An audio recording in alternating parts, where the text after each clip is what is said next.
প্রথম আমি দেশবাসীর কাছে সরি যে মানে আজকে কিছু কথা বলতে বাধ্য হলাম। আমাদের বাংলাদেশ ক্রিকেট দল তারা মানে খেলতে গেছে, মানে উচিত জোতা লিয়া ফার মানে জোতারও এতটুকু দাম আছে তাদের, মানে এতটুকু দাম না, ঠিক আছে।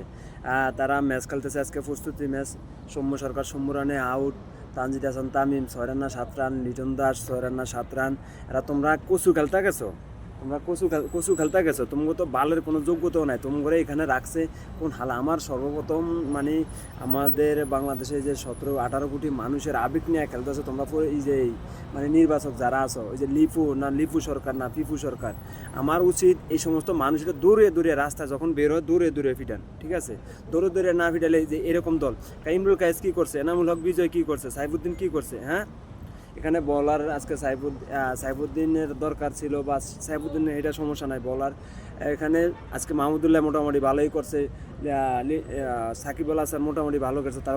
আর যে সমস্ত এগোরো দিয়ে হালচাষ করালে এগোর লজ্জা, মানে মান সম্মান লজ্জা ইজ্জত থাকে না এগোর, মানে এগোরা মানে কি বলবো, কিছু বলতে মন চায় আসলে। মানুষ কি বলবো, আমার মুখ দিয়ে খারাপ ভাষা আসে না, খারাপ ভাষা না কেউ মানে পারি না। মানে কুত্তারও কতটুকু দাম আছে তাকে ততটুকু দাম নাই। আদা